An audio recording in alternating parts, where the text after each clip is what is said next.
Mulai. Assalamualaikum warahmatullahi wabarakatuh. Alhamdulillah.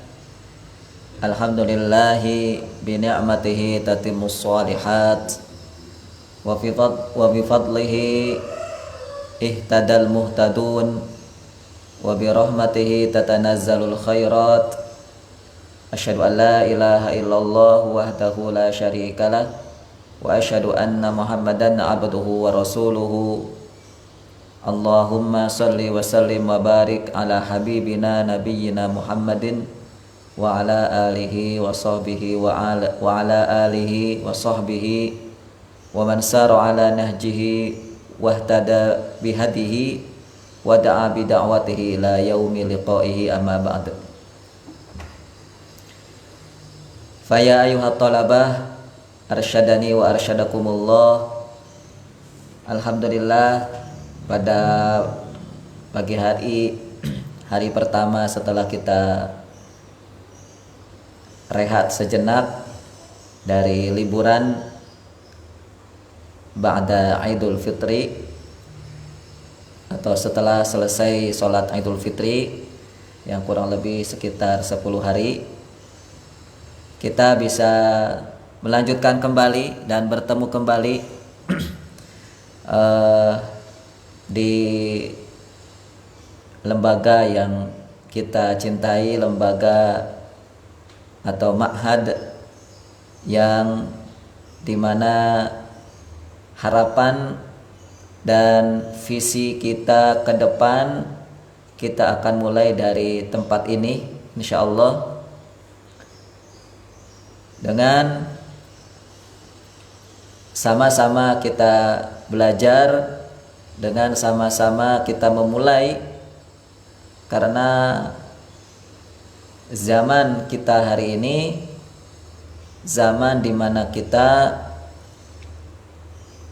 perlu perbaikan atau perlu perombakan ulang dari semua ilmu-ilmu yang dulu pernah kita dapatkan.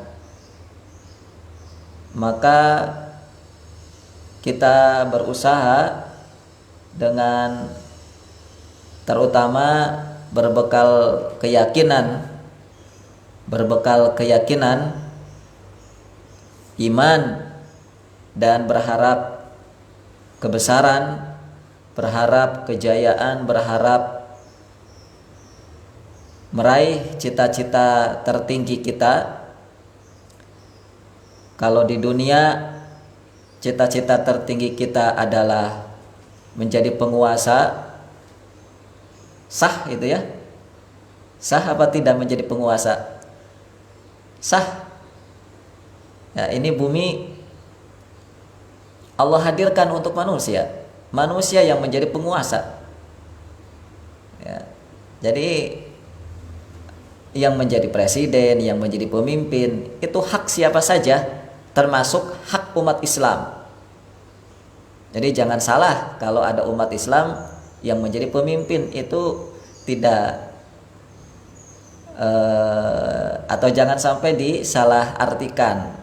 Ya, jangan disampai salah artikan. Atau kalau umat Islam memimpin akan begini. Oke. Sah siapapun untuk menjadi pemimpin di bumi ini, ya, tidak ada yang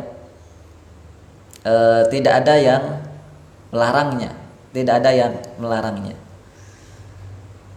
Bahkan kalau kita jujur lihat kitab suci kita, bahkan undang-undang negeri ini, bahwa negeri ini di dalam undang-undangnya ya bercita-cita melahirkan insan yang bertakwa, yang baik, yang jujur, dan tidak akan mungkin melahirkan masyarakat yang baik, yang jujur, apalagi yang bertakwa, ya kalau tidak berpandukan dengan agama, tidak berpandukan dengan agama. Mustahil manusia akan menjadi baik kalau tidak didekatkan dengan agama. Mustahil. Walaupun kelihatannya baik, ada orang ateis, tidak beragama, ya kan? Tidak bertuhan. Tapi apa betul dia orang baik? Suka memberi, suka menolong. Ya. Secara zahir melihat manusia orang itu baik. Ya. Tetapi kalau menurut undang-undang kita, menurut 5 sila kita, yang pertama adalah ketuhanan yang Maha Esa, orang itu tidak baik. Kenapa? Jawabannya karena tidak bertuhan. Karena salah satu syarat di dalam undang-undang kita, kalau ingin menjadi manusia baik harus bertuhan. Harus bertuhan, harus memiliki Tuhan. Lah, Tuhan kamu siapa? Ya. Itu sudah jelas tertera dalam undang-undang atau dalam Pancasila, ya kan? Sila pertama apa? Ketuhanan yang Maha Esa. Kalau manusia hari ini, terutama di negeri ini, tidak ada yang tidak bertuhan, maka belum sesuai dengan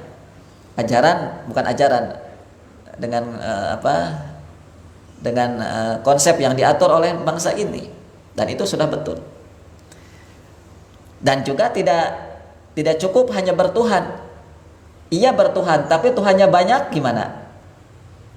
Belum juga menjadi manusia baik. Karena Tuhannya menurut Pancasila adalah Tuhan yang Esa atau satu. Tuhannya harus satu. Coba agama mana yang Tuhannya satu? Nggak ada kecuali Islam. Tuhan mana yang satu agamanya, coba? Ya, Tuhannya cuma Islam yang satu. Jadi Indonesia ini, negeri kita ini negeri Islam sebenarnya, teman-teman. Hanya ya beberapa pihak yang menyalahgunakan amanah besar para pendiri bangsa ini dengan telah dimerdekakannya. Ya tugas kita lah, tugas siapa lagi coba? Kita umat Islam, kita yang berharap masyarakat menjadi baik. Ya tugas kita. Baik, ikhwafillah rahimani wa rahimakumullah. Jadi lembaga ini, ma'had ini yang bernama Baitul Arqam ini, sebagaimana nama satu lembaga pertama di dalam Islam yang bernama Al-Arqam bin Abil Arqam, Rumah Al-Arqam bin Abil Arqam, itu lembaga pertama itu, di mana di situ Rasulullah mendidik para sahabat yang baru masuk Islam. Ya, para sahabat mendidik umatnya, Rasulullah mendidik umatnya itu dimulai dari Al-Arqam bin Abil Arqam, di rumahnya beliau. Maka lembaga kita yang bernama Ma'had Baitul Arqam ini bercita-cita ingin menghadirkan generasi sama seperti generasi Islam pertama. Gitu. Jadi syukur alhamdulillah ya kita bertempat di tempat yang namanya sudah mirip atau sudah sama dengan tempat di mana dulu Rasulullah mendidik pertama kali para sahabatnya. Dan sekarang kita berupaya untuk menyamakan konsep. Nah, gitu. Menyamakan konsep. Jangan sampai nama lembaga kita sudah sama, tapi konsepnya nggak sama. Jangan sampai. Apalagi ini, namanya nggak sama, konsepnya sudah nggak sama. Apa yang mau kita harapkan coba? Apa yang mau kita harapkan untuk memperbaiki bangsa ini? Apa? Memperbaiki masyarakat ini. Sudahlah namanya nggak mirip, nggak sama dengan lembaga yang ada di negara atau di masyarakat Islam dulu. Ditambah-tambah ya konsepnya nggak sama. Ya. Nah, maka yang sering kita dengung-dengungkan, yang sering kita ulang-ulang bahwa konsep perbaikan umat yang diawali di dalam sejarah Islam itu dimulai dari generasi sahabat, itu konsepnya cuma dua, iman sama Quran, itu aja. Iman sama Quran, konsepnya cuma dua. Kunna ma'an nabi, kunna fityatun hazawirahu. Ya, kami bersama Nabi, saat itu kami dalam kondisi masih belum dewasa atau mendekati dewasa. Fata'allamnal iman qabla an nata'allamal Qur'an. Kami diajari iman sebelum diajari Quran. Konsepnya dua, iman Quran. Oke, itu. Maka pertanyaan besar yang harus kita jawab hari ini itu adalah kapan kita belajar iman? Ya, kapan kita belajar iman? Saat kita masuk ke sekolah. Yang dimana iman itu yang melahirkan manusia-manusia yang sesuai dengan apa yang dicita-citakan oleh atau apa yang diharapkan oleh Islam, yang dimana iman itu menjadi jati diri, menjadi prinsip hidupnya, dan Al-Quranul Karim menjadi panduan. Iman menjadi prinsip kemanapun, dimanapun, apapun statusnya, siapapun dia, maka prinsipnya harus iman, keyakinan dia. Ya, iman. Nah, panduannya dia berpandu dengan apa? Nggak ada kecuali Quran. Panduannya hanya Quran. Nah, yang kedua juga sama pertanyaannya. Kapan kita belajar serius Quran kita, kapan? Ya. Jadi gini teman-teman. Ada saudara kita, ada teman-teman kita. Salah satunya juga yang dulu pernah menjadi murid saya, mengeluhkan begini. Lembaganya sekarang dia jadi ustadz, jadi pengasuh lah gitu ya, di pesantren tahfidz. Dia merasa lembaganya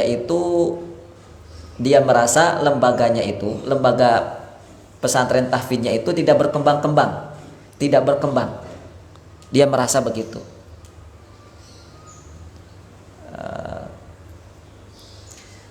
Akhirnya ya dia mulailah atau menulis status lah ya, kan hari ini kan begitu ya, kalau ada keluhan, ada gelisah, ada apa itu ya status gitu kan. Ya termasuk juga para dai, para ustadz gitu. Kalau ada status itu, baik itu di WA, di Facebook, itu keluhannya. Ya masih mending ya keluhannya umat. Nah, ini keluhannya cewek gimana? Ya, keluhannya diputusin sama pacar. Iya kan? Masih mending daripada yang tadi. Nah, jadi teman-teman sekalian yang dimuliakan Allah Ta'ala, ya saya belum tahu pasti gitu ya. Kenapa, apa yang menunjukkan bahwa lembaga dia itu tidak, lembaga tahfidznya dia itu tidak berkembang? Buktinya apa? Tapi setahu saya, karena lembaga itu juga yang karena lembaga itu pun juga saya kenal, ya saya kenal. Setahu saya lembaga itu sudah menghasilkan alumni-alumni yang hafal Quran. Alumni-alumni yang hafal Al-Quran. Bahkan sudah melahirkan turunannya atau apa ya namanya,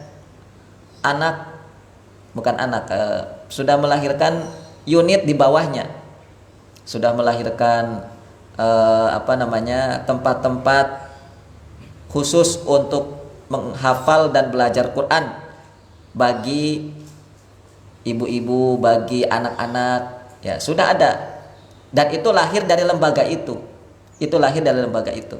Saya pikir di mana ketidakberkembangannya. Nah, jadi jangan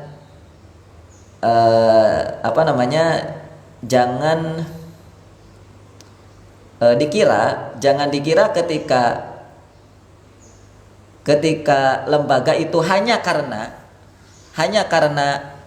tidak berkembang secara fisik, umpama hanya beralasan bahwa lembaganya tidak berkembang secara fisik, dari dulu sampai sekarang ya begini-begini aja, nggak ada pembangunan. Dari dulu sampai sekarang ya begini-begini saja, tidak ada santrinya, misalnya begitu.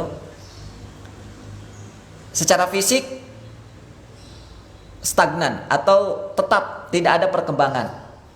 Nah, misalnya tidak menjadi banyak, kelasnya menjadi banyak, perkantoran dan sebagainya gitu ya. Itu jangan dikira bahwa lembaga itu tidak berkembang. Karena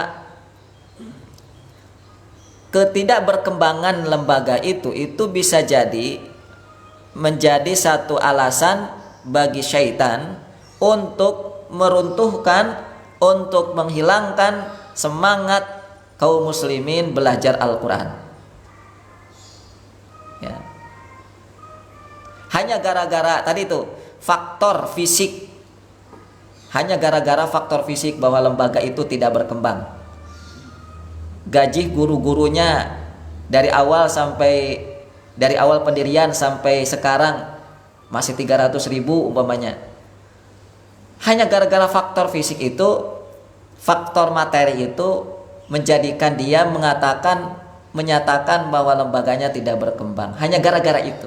Padahal lembaga itu sudah menghasilkan pemuda-pemuda yang memiliki potensi dalam Qur'annya, potensi dalam ilmu agamanya. Itu sudah cukup bagi saya menyatakan bahwa lembaga itu sudah berkembang. Lembaga itu berkembang.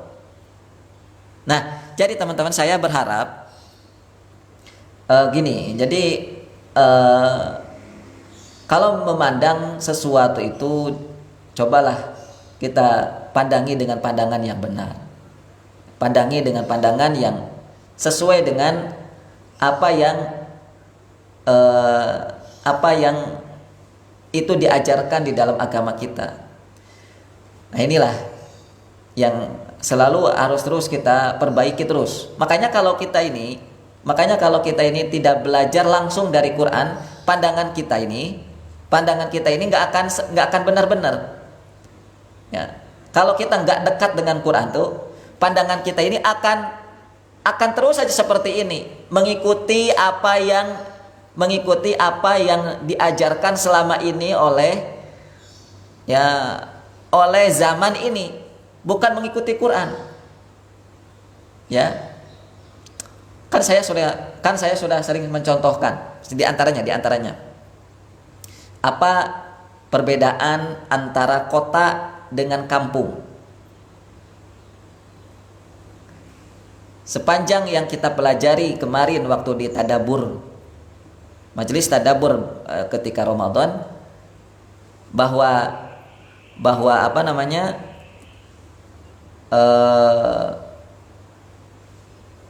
perbedaan antara kota dengan kampung menurut Quran dengan menurut pandangan hari ini berbeda apa sama?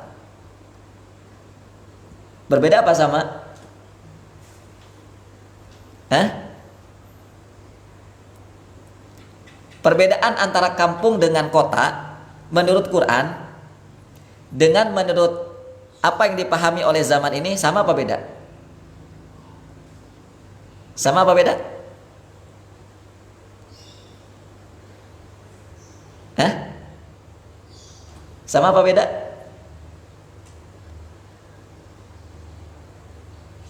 Sama apa beda? 1, 2, 3. Sama apa beda? Beda. Udah jawab aja beda gitu, kok apa susahnya sih? Beda. Ya, perbedaan antara kota dengan kampung menurut cara pandang Quran dengan cara pandang zaman ini tuh beda. Nah, apa bedanya? Ya balik lagi lah, baca lagi tulisan antum kemarin. Nah, bagi yang nggak ikut ya syukurin aja, kenapa nggak ikut? Makanya tuh belajar Quran tuh jangan ada rasa malas gitu. Belajar Quran kok malas tuh gimana ceritanya ya? Jangan banyak alasan, banyak nanti ketinggalan, nanti nggak akan berubah-ubah pola pikir kita ini, nggak akan berubah-ubah. Selamanya kita ini akan terus memiliki cara pandang yang sama dengan apa yang dipahami oleh masyarakat hari ini, oleh zaman ini. Itu. Nah, sekarang yang akan kita perbaiki cara pandang kita, ya, yang ini berkaitan dengan bulan Syawal.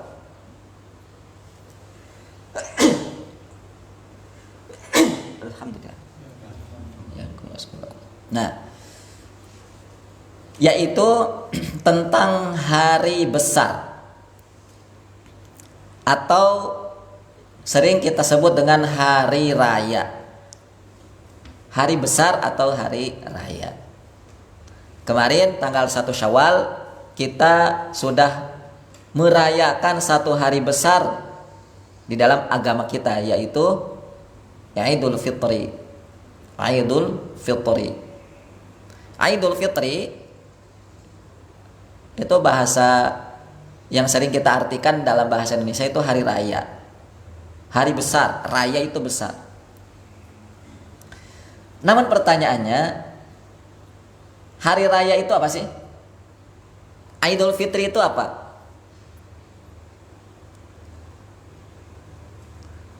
Selama ini kita memaknai Idul Fitri itu apa? Coba saya ingin tahu dulu. Coba Dedi, Idul Fitri itu apa sih?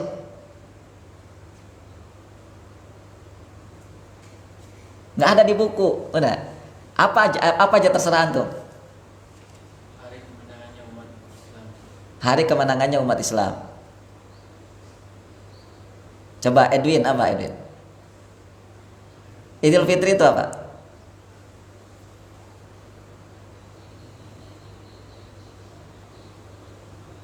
Lah selama ini antum nggak kan merasakan tanggal 1 Syawal ya?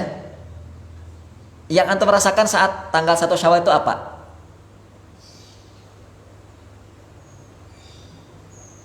Di hari raya Idul Fitri itu.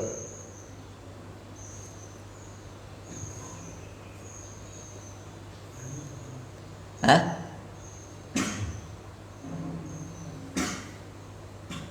Hari kemenangan. Hari kemenangan.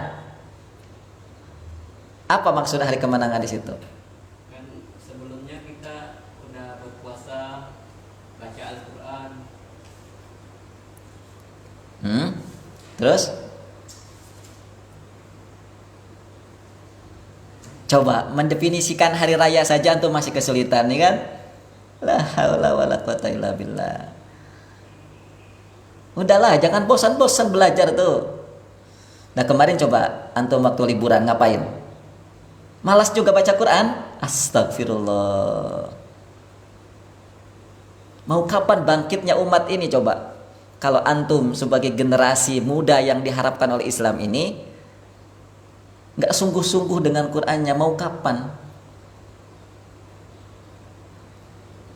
Ya, tema tentang liburan saya sudah sampaikan kemarin. Liburan semuanya ikut libur, baca Quran libur, kecuali makan nggak libur kan, tidur nggak libur. Oh tidur malah nambah lagi ya. Ya, ngaji ikut libur, tahajud ikut libur, semuanya agama yang dipelajari dalam agama kita ini ikut libur semua. Ya, ini cara pandang kita berarti masih mengikuti cara pandang zaman ini, masih ngikuti zaman cara pandang ya sekarang gitu. Oke, nah yang akan kita jelaskan di dalam Al-Quranul Karim atau di dalam agama kita tentang Idul Fitri ini atau hari besar ini,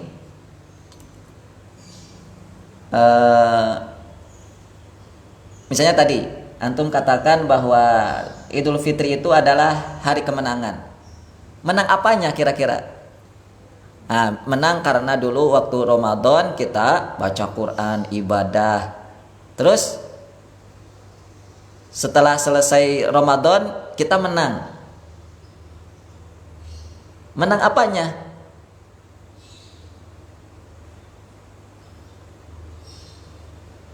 Kalau baca Quran iya, ya kan? Tapi kalau Qurannya yang kita baca belum sesuai dengan apa yang diajarkan oleh Rasulullah, gimana? Masih dikatakan menang nggak? Atau hari kemenangan itu apa definisi hari kemenangan?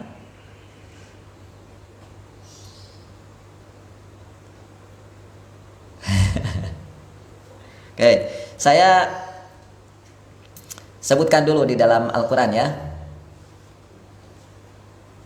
ayat-ayat yang menjelaskan tentang hari raya. Yuk kita belajar yuk.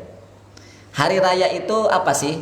Nah, setidaknya ada 5 istilah hari raya yang ada di dalam Al-Quran. Yang saya tahu ya, ada 5 istilah yang disebutkan di dalam Al-Quran tentang hari raya. Hari raya itu kan bahasa Indonesia. Nah, di dalam Al-Quran itu hari raya diistilahkan dengan istilah apa? Yang pertama, walitukabbirullah, itu yang pertama. Walitukabbirullah. Gampangannya tulis saja surat 2 ayat 185. Surat 2 ayat 185.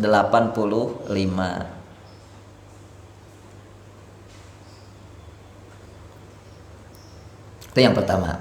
Walitukabbirullah. Yang kedua, surat 22 ayat 34. Yang kedua, surat 22 ayat 34. Ada kalimat ja'alna mansakan. Ja'alna mansakan. Ada mansak di situ. Yang ketiga, surat 22 masih surat yang sama, ayat 67. Yang ini ayatnya beda, ayat 67. Tapi sama kalimatnya, mansakan. Mansakan, ada kata mansakan di situ.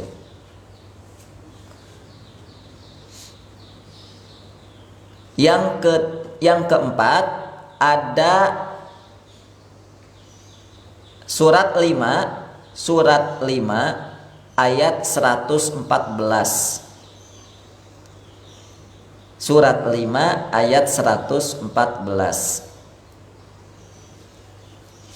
Ada kata di situ idan.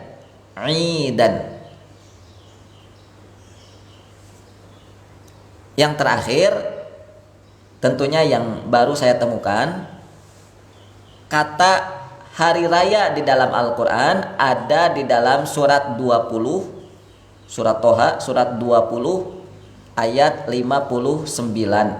Ayat 59.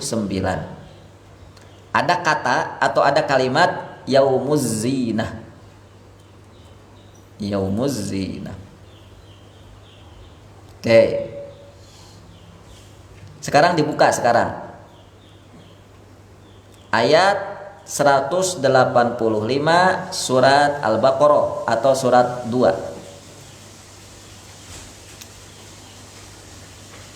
Ya sama aja, kalau Qur'annya nggak dibuka-buka juga nggak. Ya.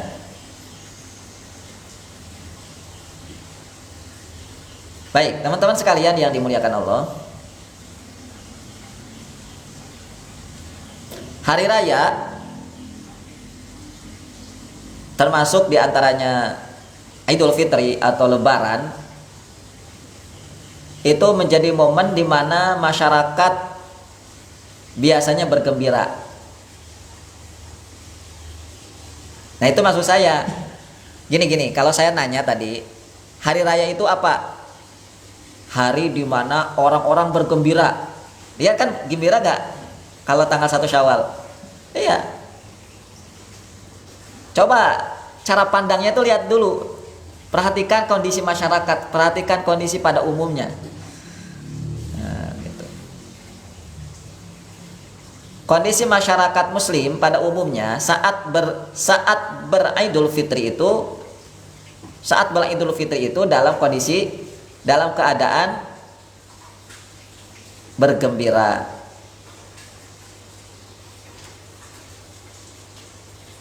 Ya, susah nyari orang Islam saat tanggal 1 Syawal itu sedih, itu susah nyarinya. Rata-rata mesti gembira. Nah, gembira.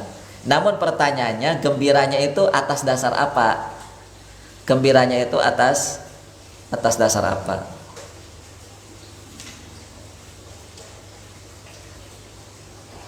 Jangan sampai hari raya Idul Fitri itu disamakan dengan hari raya pada umumnya. Ya, emangnya di agama lain gak ada gitu hari raya? Ada nggak di umat yang lain ada hari raya hari besar mereka? Ada. Agama lain punya hari raya. Masyarakat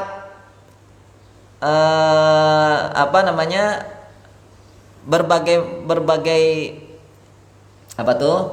berbagai masyarakat memiliki hari besarnya masing-masing. Indonesia sebagai sebuah bangsa punya hari besarnya.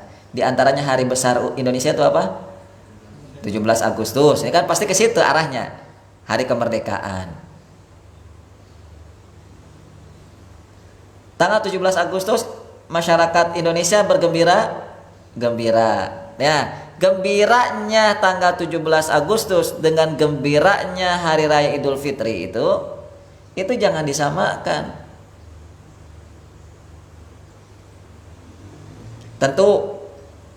Tentu rasa gembira model masyarakat hari ini ya.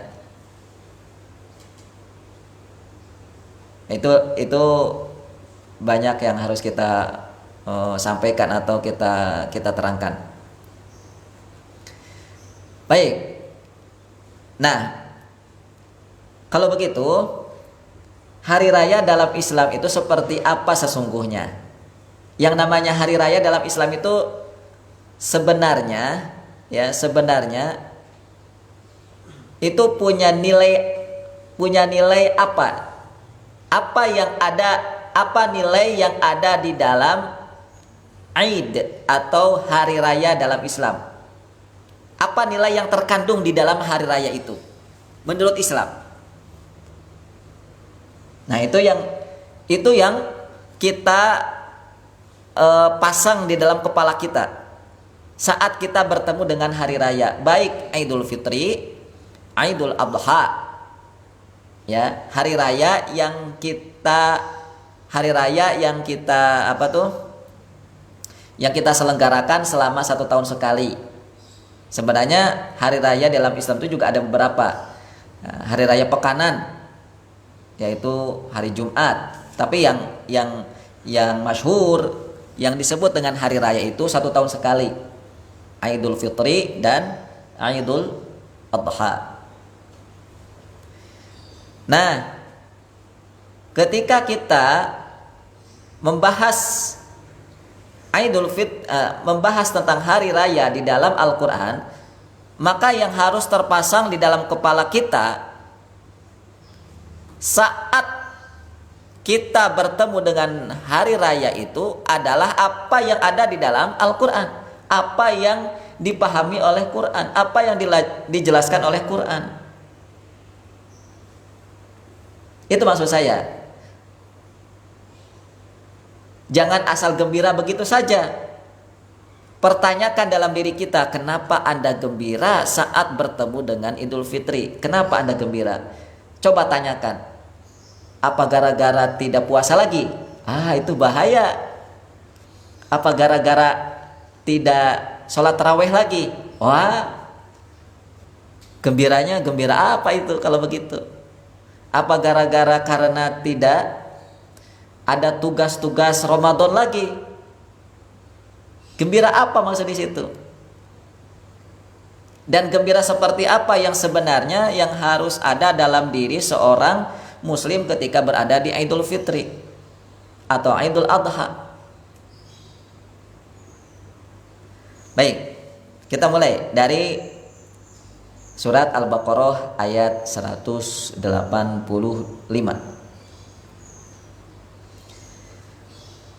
Langsung saja ke poin intinya ya. Di dalam ayat itu ada penggalan atau potongan ayat yang berbunyi walitukabbirullah. Walitukabbirullah. Artinya, dan hendaklah kalian semua mengagungkan Allah. Itu artinya, dan hendaklah kalian semua membesarkan Allah. Mana hari rayanya? Ini menurut ulama tafsir atau para mufassir menjelaskan, seperti Al-Imam Ibnu Abbas, Al-Imam Ibnu Mubarak, bahwa walitukabbirullah ini artinya adalah Yaumul Fitri, annahu at-takbir yaumul fitri. Ini adalah Idul Fitri, takbir yang dilantunkan saat Idul Fitri.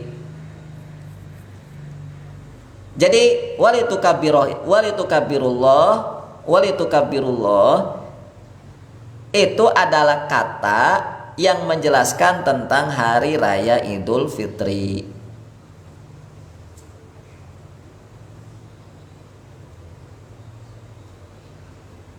Ya tentu kalau kita cari-cari Idul Fitri mana ya dalam Al-Quran, ya nggak akan ketemu-ketemu.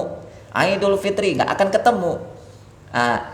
Baru kita akan ketemu kalau kita cari tafsirnya, kalau kita cari penjelasannya dari para ulama, akan ketemu. Ini diantaranya. Idul Fitri di dalam Al-Quran ada di dalam kata walitukabbirullah. Lalu apa yang sedang dijelaskan di dalam ayat ini kalau begitu? Apa yang sedang dijelaskan di dalam ayat ini tentang Idul Fitri? Setidaknya ada dua garis besar yang perlu kita pahami. Yang pertama, kita mulai dari ayat dari kalimat setelah walitukabbirullah, yaitu alama hadakum. Ada kata atau ada kalimat alama hadakum. Alama hadakum, atas petunjuk, atas apa yang ditunjukkan kepada kalian. Itu artinya. Tafsirnya, arsyadakum ila ma radiya bihi min shaumi syahri Ramadan wa khassakum bihi duna sairi ahlil malal. Ini artinya ya, atau tafsirnya ini, bahwa kata alama hadakum yang artinya adalah, kalau di situ apa artinya alama hadakum?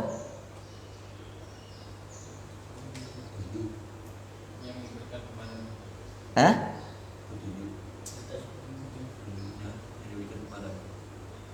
Sebelum-sebelumnya. Nah itu, atas petunjuknya yang diberikan kepadamu. Petunjuk apa? Berupa petunjuk apa yang diberikan oleh Allah kepadamu, kepada kita maksudnya ya.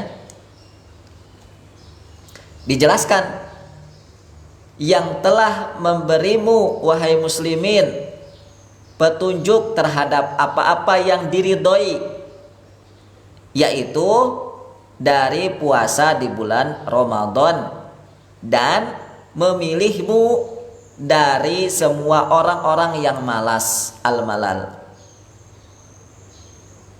Alama hadakum. Maka siapa di antara kita yang telah mengetahui amal-amal yang diridhoi, ila ma radiya bihi, siapa di antara kita yang telah mengetahui amal-amal yang diridhoi Allah saat berada di bulan Ramadan, maka dia telah diberikan petunjuk. Alama hadakum itu. Alama hadakum itu. Siapa di antara kita yang telah mengetahui amal-amal yang diridhoi Allah? Amal-amal yang diridhoi Allah di bulan Ramadan apa aja? Banyak. Selain puasa sendiri, baca Quran diridhoi Allah apa enggak? Diridhoi. Sholat tahajud, infak, sedekah, apalagi silaturahim dan sebagainya. Itu kan semua amal-amal yang diridhoi oleh Allah. Nah, kalau kita kenali, kalau kita tahu, kalau kita pahami bentuk-bentuk amal yang Allah ridhoi, maka itu bertanda Allah telah memberikan petunjuk kepada kita. Namun sebaliknya, kalau kita masih bingung apa yang harus saya lakukan selama bulan Ramadan, dia belum mendapatkan petunjuk, belum. Ya, apalagi kalau Ramadannya selama 30 hari Ramadan kemarin isinya hanya tidur, dari tidur dan lagi tidur lagi. Nah, itu dia tidak mendapatkan petunjuk. Alama hadakum. Itu yang pertama. Yang kedua, siapa yang dimampukan untuk senantiasa semangat atau tidak malas, al-malal tadi kata ulama tafsir, wa khassakum bihi duna sairi ahlil malal, dan memilihmu, Allah memilihmu dari semua orang-orang yang malas. Itu artinya bahwa Allah memberimu semangat, Allah memberimu kekuatan untuk menjalankan semua amal yang Allah ridhoi selama di bulan Ramadan 30 hari itu. Karena kemarin kan 30 hari ya, kecuali yang puasanya hari Ahad. Yang puasanya hari Ahad berarti 29. Nah, kita 30 hari. Maka kita sesungguhnya telah diberikan petunjuk, telah mendapatkan petunjuk. Alama hadakum. Jadi intinya dua. Siapa yang tahu amal-amal yang diridhoi selama Ramadan, dan yang semangat melakukan amal-amal yang diridhoi itu di bulan Ramadan selama 30 hari itu, alama hadakum, maka dia telah mendapatkan petunjuk.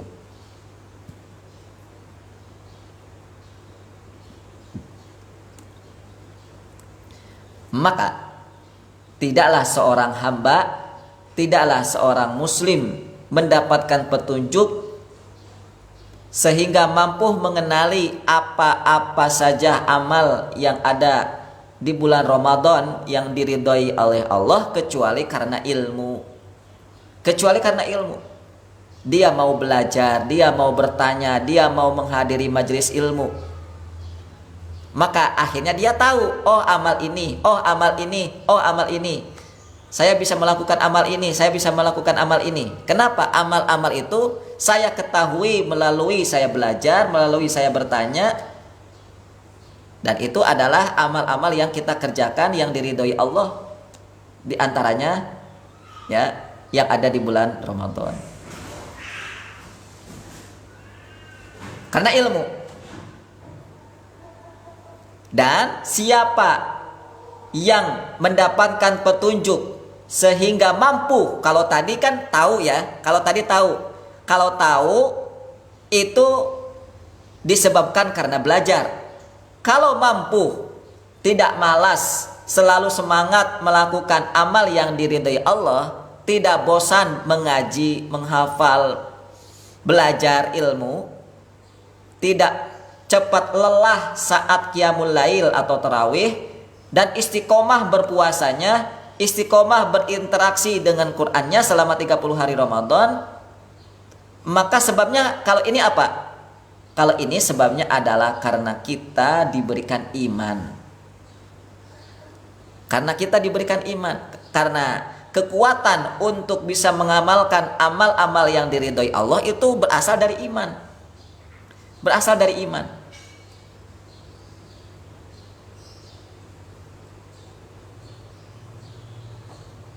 Baik. Itu yang pertama yang ingin dijelaskan oleh Allah tentang Idul Fitri. Nanti kita akan coba simpulkan. Nah, sekarang kita coba terangkan dulu apa saja yang diterangkan oleh Allah di dalam surat kedua ayat 185 ini tentang Idul Fitri. Yang kedua, ayat sebelumnya ada kalimat walitukmilul iddah. Walitukmilul iddah. Artinya, dan agar kamu mencukupkan bilangan.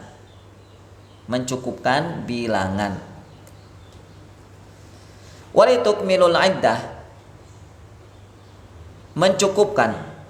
Sebenarnya yang mudah untuk kita pahami, kata tukmil, ikmal itu mudah untuk kita pahami, yaitu dengan kata sempurna,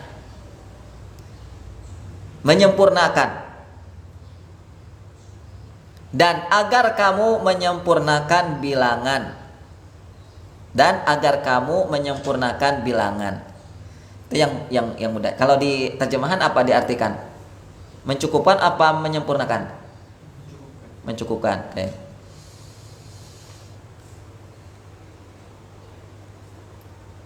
Ayat ini walitukmilul iddah, ini adalah satu perintah, satu keharusan dari Allah untuk umat Islam, untuk umat ini agar melaksanakan Ramadan itu dengan sempurna. Walitukmilul iddah itu dari tanggal 1 sampai 30 itu sempurna. Sempurna. Ini ada puasa Ramadan, sempurnakan ya 30 hari itu, sempurnakan. Nah, itu maksud dari ayat ini atau dari ungkapan walitukmilul iddah. Baik, coba kita lihat. Kita pakai dengan istilah lain. Allah kenapa tidak mengatakan walitan tahu? Walitan tahu artinya dan agar kamu menyelesaikan.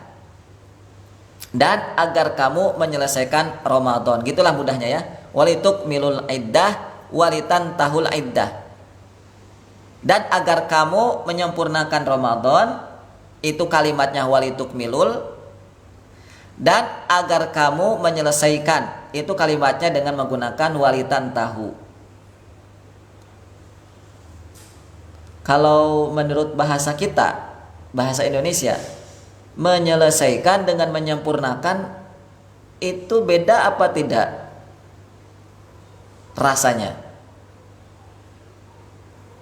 antara selesai dengan sempurna? Saya sudah menyelesaikan pekerjaan ini. Itu yang pertama. Yang kedua, saya sudah menyempurnakan pekerjaan ini. Kalau selesai dengan sempurna itu beda apa enggak? Beda. Nah, bedanya di mana? Kalau selesai itu ibaratnya kerjaan tadi kan selesai, ya selesai. Terus Selesai. sempurna itu kan udah kayak Udah. Iya pak, diperbaiki gitu, Mm-mm. sempurnakan banget gitu. Udah perfect lah. Udah perfect. Itu perfect. Jadi amalnya tuh benar-benar perfect. Mengapa di dalam ayat ini tidak digunakan dengan kalimat walitan tahu? Karena yang Allah inginkan tuh mengerjakan Ramadan bukan sekedar selesai, tapi harus perfect. Perfect kalau bahasa Indonesianya apa? Sempurna. Sempurna lagi ya. Selain sempurna apa? Sungguh-sungguh. Hah? Tapi antum paham kan perfect? Benar-benar perfect nih orang nih. Sempurna gitu. Dari atas kepala sampai bawah kakinya itu benar-benar sempurna. Rambutnya, matanya, bibirnya, wajahnya, telinganya, dadanya, kaki yang sempurna orang. Nah, gitu. Itu maksud perfect itu kan biasanya. Sempurna. Nah, ayat itu inginnya begitu. Ramadan yang kita kerjakan tuh Allah inginkan sempurna, perfect. Atau gini, kalau sebuah pekerjaan yang dikerjakan hanya dengan selesai, ya, kalau sebuah pekerjaan yang selesai dikerjakan itu belum tentu sempurna.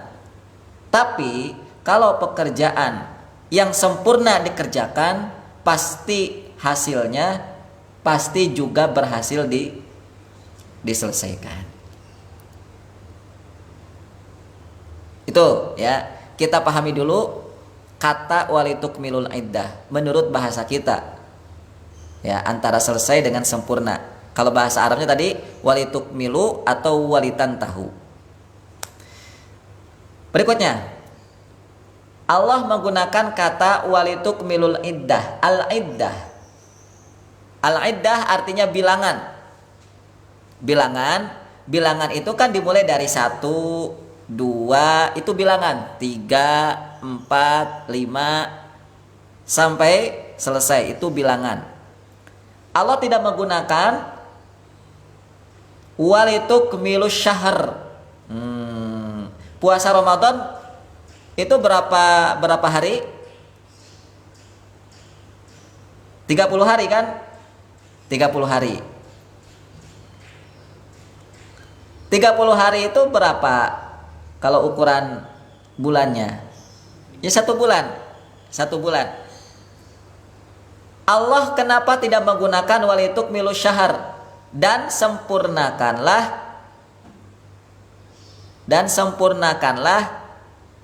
bulan. Nah gitu. Artinya syahr itu bulan. Dan sempurnakanlah bulan Ramadan itu. Jadi kalau menggunakan kata syahr itu diungkap secara global, tapi kalau iddah itu satu persatu. Walitukmilul iddah itu satu persatu.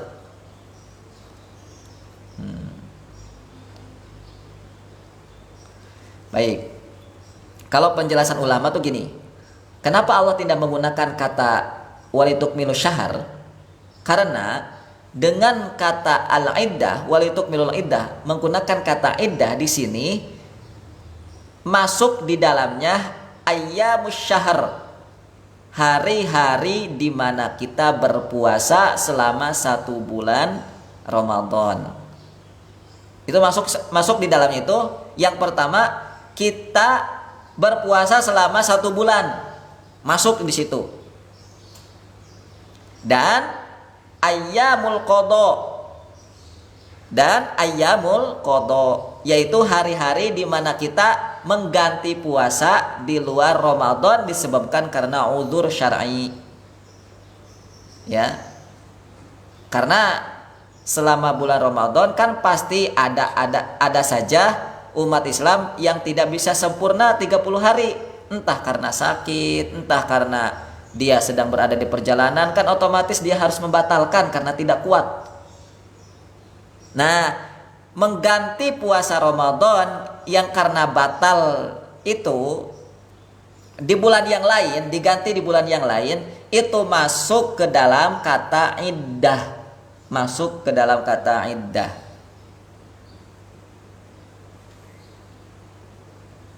Ya.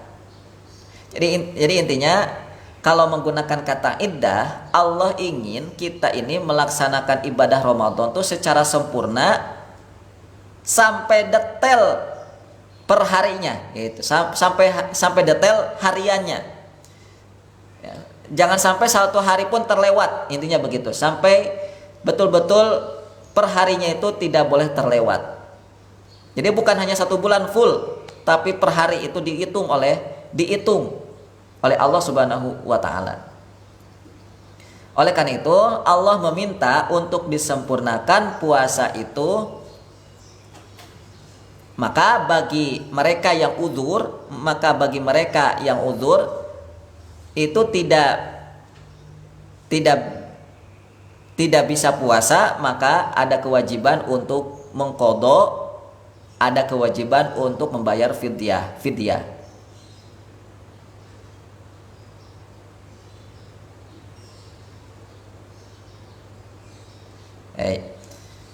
Ya, itu kenapa walitukmilul iddah, kenapa digunakan kata iddah bukan syahr. Sekali lagi, agar umat Islam, agar kita melaksanakan Ramadan itu betul-betul detail sampai ke titik paling kecil melaksanakan Ramadan itu. Makanya tadi kan sempurna, harus sempurna.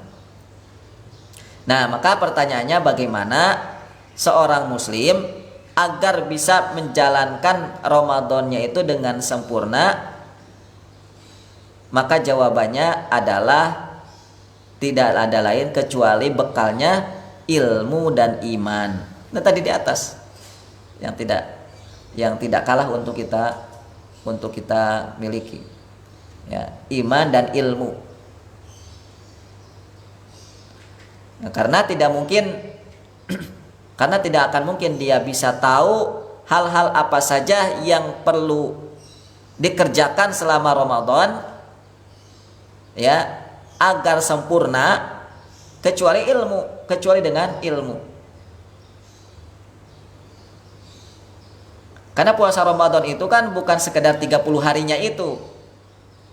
Ramadan itu bukan sekedar bulannya itu. Kita berada di Ramadan itu kan kita sedang berada di detik, kita sedang berada di menit, kita sedang berada di hari, gitu. Dan per detiknya, dan per menitnya, dan per jamnya, dan per harinya, di situ ada nilai-nilai yang perlu kita miliki, yang perlu kita dapatkan selama di bulan Ramadan. Jadi agar umat Islam itu terkonsentrasi ke situ, ya. Umat Islam itu melaksanakan Ramadan itu agar terkonsentrasi ke titik paling kecil. Ya. Ke titik paling kecil.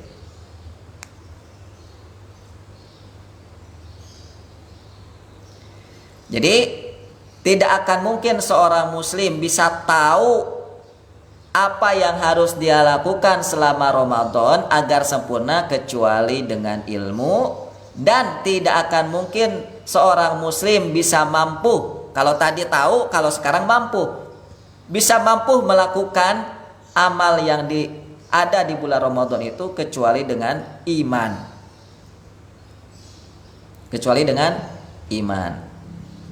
Baik, ini yang pertama. Yang pertama, poin yang dijelaskan di dalam Al-Quran tentang hari raya. Nah, kesimpulannya gimana? Nih, teman-teman sekalian yang dimuliakan Allah. Maka hari raya Idul Fitri itu yang di sana disyariatkan melantunkan takbir walitukabirullah. Hari raya itu apa sih? Hari raya yang diperuntukkan bagi orang yang telah diberikan petunjuk ilmu atau dipahamkan tentang amal-amal yang diridhoi yang harus dilakukan selama Ramadan. Itu namanya hari raya Idul Fitri.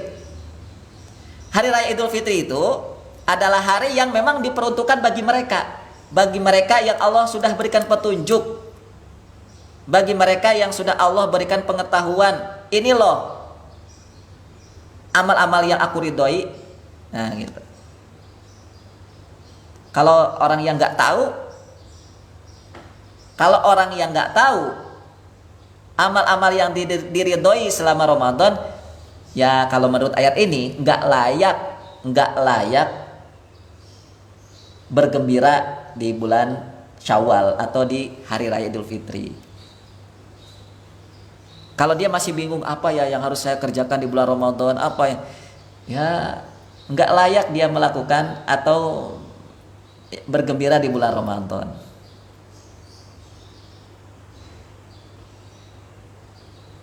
Itu ya. Yang kedua, hari raya Idul Fitri itu adalah hari yang diperuntukkan bagi orang yang dijauhkan dari sifat kebosanan, yang dijauhkan dari sifat kemalasan, yang dijauhkan dari sifat tidak mudah lelah, selalu senantiasa bersungguh-sungguh, istiqomah dan semangat dalam melakukan amal yang diridhoi itu. Itu Idul Fitri.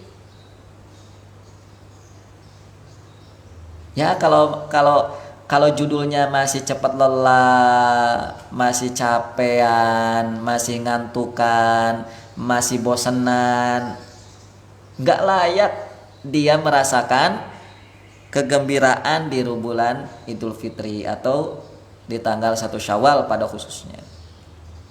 Atau dia gembiranya saat 1 Syawal itu apa? Yang dia gembirakan itu apa? Wong saat di Ramadan aja dia malas-malesan, banyak tidurnya, diajak bahkan hanya 11 rakaat saja atau hanya 30 menit saja sholatnya, ada aja alasannya. Padahal cuma 30 menit ya. Antum pernah nggak sholat tarawih 3 jam? 30 menit aja kayak gitu loh coba. Apalagi 3 jam. 3 jam, tapi jangan daripada Isya. 3 jamnya itu mulai dari jam 12:30 malam atau pagi. 3 jam berarti 1:30, 1:30, 2:30, 3, 3:30. Nah, selesainya 3:30. Pas langsung bisa sahur. 3 jam. Pernah? Iya. Oh, itu lelahnya kayak gimana, itu luar biasa. Jangankan kakek-kakek, nenek-nenek, jangankan orang tua dan dewasa, mahasiswa saja itu ada yang sholat tarawehnya sambil duduk loh. Mahasiswa coba. Nggak kuat 3 jam tuh. Karena yang dibaca selama 3 jam itu berapa banyak kira-kira? 3 juz. Jadi 1 malam tuh 3 juz. 3 juz. Berarti kan khatam berapa hari? Khatamnya 10 hari. Jadi wajar 3 juz 3 jam, 3 juz 3 jam.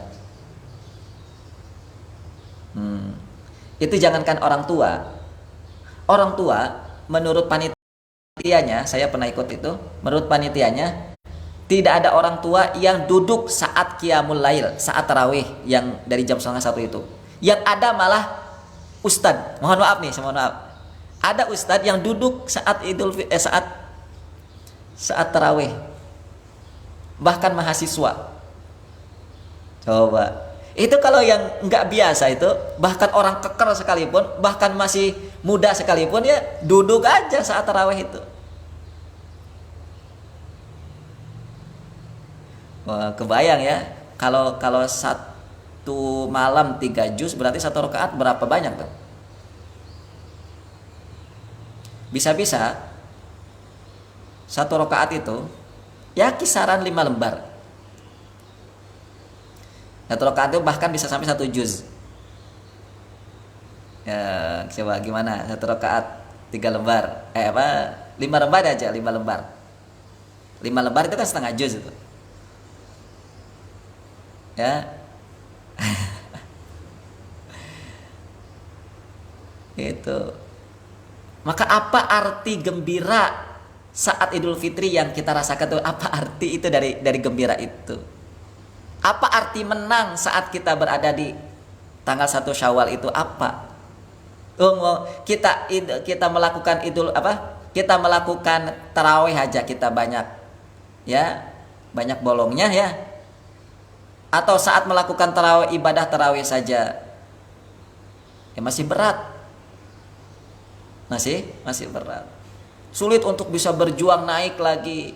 Apalagi kalau ada kunutnya panjang lagi. Aduh dah itu. Ya. Tuh ya, itu yang kedua. Yang ketiga, Idul Fitri itu menurut ayat ini diperuntukkan bagi orang yang berhasil menyempurnakan ibadah Ramadan, yang tentunya bukan hanya sekedar sempurna puasanya, yaitu tidak makan dan tidak minum, namun juga dengan disertai menahan dari setiap yang merusak pahala puasa. Ini yang penting malah di sini. Yang pentingnya tuh malah di sini. Puasa 30 hari itu pentingnya bukan hanya diminum bukan hanya menahan minum makan, bukan. Pentingnya itu kenapa dihadirkan puasa itu agar bisa mampu menahan sesuatu yang merusak nilai atau pahala puasa. Inilah yang disebut dengan as-siyam al-kamil. Ya, perlu antum tahu nih, perlu antum catat. Puasa yang sempurna itu apa? Ini puasa yang tidak hanya bisa menahan lapar dan haus, tapi juga mampu menahan sesuatu yang merusak bahkan atau menghilangkan nilai dan pahala puasa. Dan ini masih sulit kan? Kita 30 hari kemarin pernah nggak marah? Pernah kan? Nah, itu marah itu hati-hati bisa merusak puasa.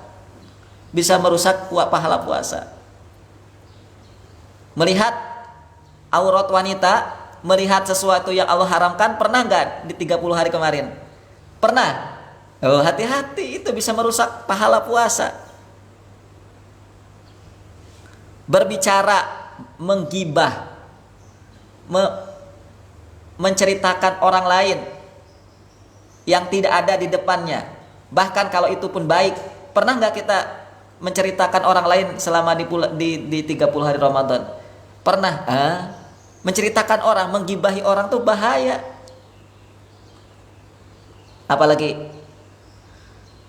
ya kan? Masih banyak amal-amal yang merusak puasa, yang merusak pahala puasa kita yang kita lakukan selama Ramadan itu. Maka pertanyaannya, sudah sempurnakah puasa kita? Kalau belum, maka kita belum layak untuk bergembira di tanggal 1 Syawal kemarin. Karena hadirnya 1 Syawal itu adalah sebagai hari kemenangan tadi, betul. Tapi buat siapa? Menang bagi siapa? Ini bagi mereka yang telah menyempurnakan puasa. Kalau ulama mengatakan, kalau puasanya sekedar menahan tidak makan, menahan tidak minum, ini namanya asyamil abathi, itu namanya. Jadi puasa kalau hanya sekedar bisa menahan lapar dan menahan haus, kalau ulama itu mengatakan dengan asyam al-abathi. yaitu puasa sia-sia. Gitu. Maka kalau ada yang bertanya, Ustadz gimana hukumnya ada seorang muslim puasa tapi nggak sholat, ini puasanya sia-sia. Aneh-aneh aja ya pertanyaan. Ya gimana nggak aneh, generasinya masih rusak kayak gini, wajar kalau ada yang aneh-aneh ya. Puasa nggak sholat, puasa masih buka aurat, puasa sia-sia itu teman-teman.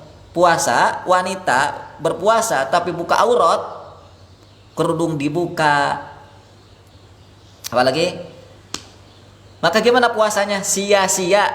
Nah, itu sia-sia. Karena dia belum mampu menahan apa? Menahan apa kalau di sini berarti?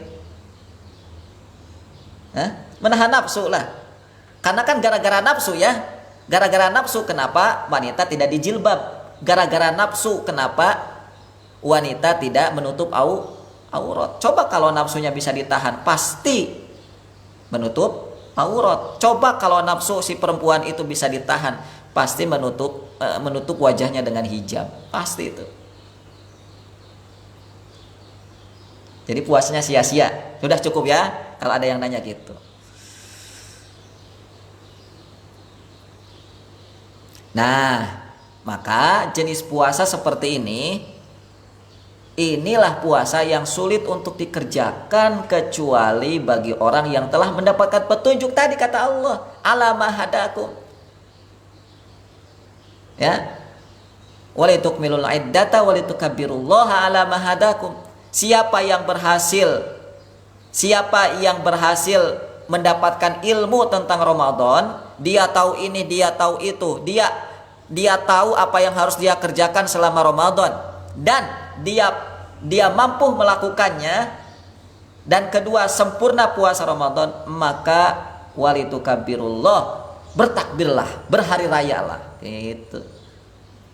Jadi hari raya itu diperuntukkan bagi siapa? Ini. Jadi hari raya itu apa kalau begitu? Hari kemenangan, betul. Tapi hari kemenangan gimana maksudnya? Itu hari kemenangan bagi orang yang dia memahami apa yang harus dia lakukan selama Ramadan. Hari kemenangan bagi orang yang dia mampu melakukan apa yang diridhoi oleh Allah selama Ramadan.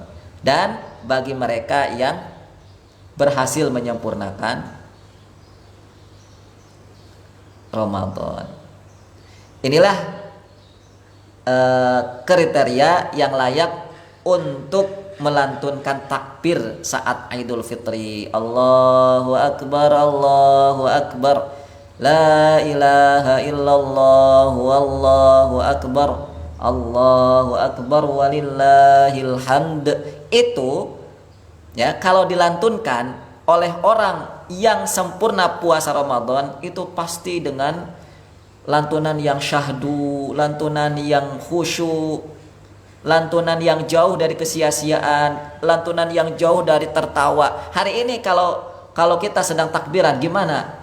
Ketawa-ketawa, cengengesan sambil main-main. Ya, wajar puasanya juga nggak sempurna kan? Wajar. Tarawehnya nggak sempurna, puasanya nggak sempurna, tilawah Qur'annya nggak sempurna, wajar. Takbirnya pun ketika saat Idul Fitri itu dia ketawa-ketawa, apalagi menyombongkan bajunya yang bagus, apalagi ya, itu model-model potret dari masyarakat Muslim hari ini. Ya, takbirnya juga udah nggak jelas lagi. Walillah ilham. Itu ilham itu nama keluarga saya itu. Saya bilang sama Ilham, Ham, itu nama antum pasti dibawa-bawa tuh saya Idul Fitri. Dia ketawa aja deh. Nama saudara saya, nama ya keluarga. Pernah kan salat itikaf di sini? Itu si Ilham juga kalau Idul Fitri pasti ketawa-ketawa. Nanti Idul Adha dia mungkin ada di sini. Pasti itu walillah ilham. Iya. Saya kemarin kan Idul Fitri di kampung ya, Idul Fitri di Tasik. Saya coba pinjam mic-nya ke salah satu jamaah. Pak, saya pinjam Pak, saya takbir kan. Sengaja saya ini mencontohkan kan, Allahu Akbar. Kalau di saya kan NU ya, maka saya takbirnya 3 kali. Allahu Akbar, Allahu Akbar, Allahu Akbar. Kalau di sini kan 2 ya. La ilaha illallah wallahu akbar, Allahu akbar. Saya kencangkan, walillahil hamd. Saya gitu. Supaya apa? Supaya tahu nih, ini bacaan ilham itu salah. Ternyata setelah saya keluar dari masjid, ilham lagi. Allah karim. Ya gimana ya? Padahal saya udah ngasih contoh. Ya baik. Jadi memang perbaikan tahsin pun juga nggak bisa sekali 2 kali kan? Iya. Perbaikan bacaan tuh nggak bisa langsung. Apalagi ini memperbaiki kebiasaan. Memperbaiki kebiasaan yang bukan lisan tapi sifat. Contoh apa? Makan pakai tangan kiri. Itu kan sifat dari kecil udah pakai tangan kiri. Itu sulit. Saya yakin nggak bisa langsung nggak bisa langsung berubah. Ya, kebiasaan-kebiasaan seperti itu. Nah, baik. Ini takbir yang kita lantunkan saat Ramadan itu, ini kriterianya yang layak untuk melakukan takbir itu. Mengapa? Karena kalimat takbir, coba antum pahami kalimat takbir itu dalam Quran itu gimana? Kalimat takbir dalam Al-Quran, itu hanya dilantunkan bagi yang telah mendapatkan kemenangan setelah berjuang. Sebagaimana dalam surat An-Nasr, idza jaa nasrullahi wal fath, yaitu di mana Allah setelah mengatakan akan telah datang pertolongan dan kemenangan. Idza jaa nasrullahi wal fath, telah datang kemenangan dan pertolongan. Yaitu di mana ketika manusia wa ra'aitanna sayadkhuluna fi dinillahi afwaja, di mana manusia berbondong-bondong masuk agama Allah, itu tanda sebuah kemenangan, itu tanda sebuah pertolongan. Maka Allah katakan apa setelahnya? Fasabbih bihamdi rabbika wastaghfir. Fasabbih bihamdi rabbika wastakbir.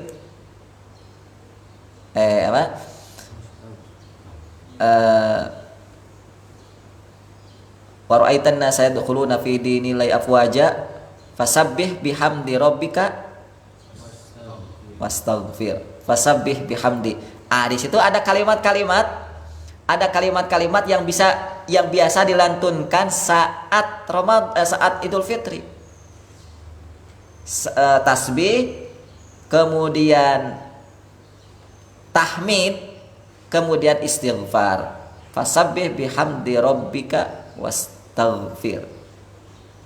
Walaupun tidak ada takbir memang di situ, tetapi kalimat-kalimat kalimat-kalimat yang biasa dilantunkan saat Idul Fitri itu ada di ayat itu, yang menunjukkan tentang bahwa sebuah kemenangan itu adalah setelah kita berjuang. Maka pertanyaannya, bentuk perjuangan apa yang telah kita lakukan saat Ramadan kemarin? Bentuk perjuangan apa yang telah kita lakukan saat Ramadan kemarin? Ya. Karena ya tidak akan gema takbir itu, lantunan takbir itu dikumandangkan saat malam Idul Fitri, kecuali disebabkan karena pulangnya kita atau selesainya kita berjuang saat kita waitukmilul iddah, saat kita telah menyempurnakan ibadah Ramadan.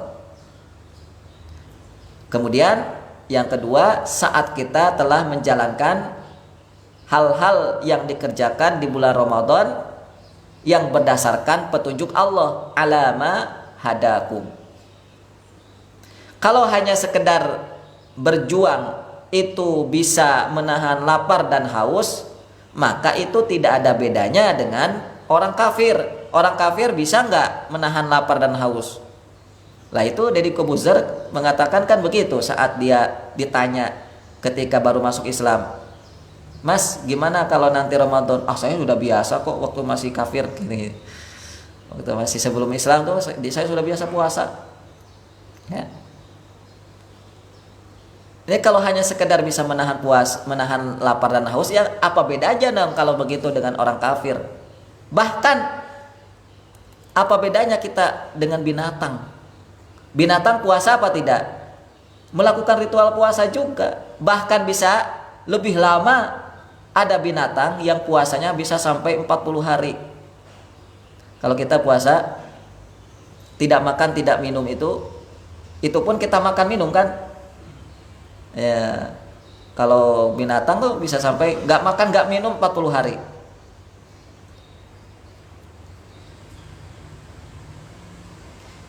Baik. Jadi kalau tidak hanya tidak makan dan tidak minum, nilai perjuangan kita selama Ramadan kemarin nggak ada bedanya antara kita dengan orang kafir, bahkan tidak ada bedanya kita dengan binatang. Jadi nilai perjuangan kita sesungguhnya bukan di situ. Nilai sesungguhnya perjuangan kita adalah kita bisa menyempurnakan Ramadan, dan paling penting adalah sempurnanya kita karena kita telah berhasil menjalankan ibadah dan menahan apa yang dilarang, apa yang merusak puasa atau nilai pahala puasa kita. Baik. Nah, tapi begini ya. Ini bukan, walaupun kita merasa kalau begitu saya belum sempurna dong Ustadz, nggak layak dong. Iya memang, satu sisi memang kita tidak layak menurut Quran untuk melantunkan takbir, untuk merasakan rasa gembira saat Idul Fitri. Tapi satu sisi kita juga harus melihat bahwa walaupun kita sadari memang bahwa kita ini tidak sempurna, betapa banyaknya kekurangan-kekurangan yang ada dalam diri kita selama 1 bulan Ramadan kemarin, tetapi tetap kita lantunkan takbir, lantunkan tahlil, lantunkan tahmid, tasbih itu untuk apa? Untuk amal-amal yang telah berhasil kita tunaikan, walaupun kecil, walaupun sedikit. Kita bisa baca Quran, itu kekuatan yang Allah berikan. Kita bisa sahur, itu kekuatan yang telah Allah berikan. Nah, jangan dikira sahur itu tidak butuh kekuatan. Oh, butuh kekuatan. Ya, banyak orang yang bangun jam 3 tapi nggak sahur. Padahal sunnahnya saat dia bangun sahur itu kan makan, sunnahnya itu. Tasahharu fa inna fis sahuri barokah. Bersahurlah kalian karena sahur itu akan memberikan berkah. Sahur. Ada orang kan nggak sahur. Ada orang bangun tuh jam 3, jam 4 udah bangun tapi nggak sahur. Ya. Karena dia merasa karena dia merasa kuat gitu. Bukan masalah kuat dan tidak kuat, tapi masalahnya di sini ada berkah. Itu. Ada berkah. Nah, jadi siapa yang bisa melakukan ibadah sahur, maka dia pun juga telah mendapatkan kenikmatan dari Allah. Dan itulah diantara sebab mengapa kita harus bertakbir, mengapa kita harus bertahmid, mengapa kita harus bertahlil saat Idul Fitri kemarin. Walaupun tentu tadi kita memang terhitung sebagai umat yang memang belum sempurna. Ya, belum sempurna. Baik teman-teman sekalian, untuk mengakhiri di sesi pertama ini, nanti kita akan bikin sesi kedua setelah istirahat. Kita akhiri bahwa pandangan Al-Quran tentang hari raya umat Islam, yaitu Idul Fitri ini, pertama, di mana jika ada rasa bahagia di hari raya Idul Fitri ini, harusnya bukanlah karena serba baru, Kita kenapa gembira, kenapa bahagia saat Idul Fitri? Itu bukan dasar karena kita punya baju baru, punya motor baru, punya HP baru, punya kendaraan baru atau serba wangi. Bukan itu, bukan serba dunia. Tapi juga atau Idul Fitri itu bukan diperuntukkan bagi orang yang berduit, ya, bagi orang yang punya baju baru, bukan. Tetapi Idul Fitri ini dihadirkan untuk orang atau di mana kita saatnya bersyukur, gitu. Di mana saatnya kita bersyukur dengan melantunkan takbir atau bergembira disebabkan karena kita telah dimampukan oleh Allah dengan sempurna melaksanakan Ramadan kemarin. Wallahu ta'ala alam bishawab. Kita istirahat dulu 15 menit. Ya, 15 menit kita istirahat, nanti kita akan masuk lagi untuk melanjutkan sesi kedua tentang makna Idul Fitri di dalam Al-Qur'an. Wallahu ta'ala alam bishawab. Silakan istirahat dulu.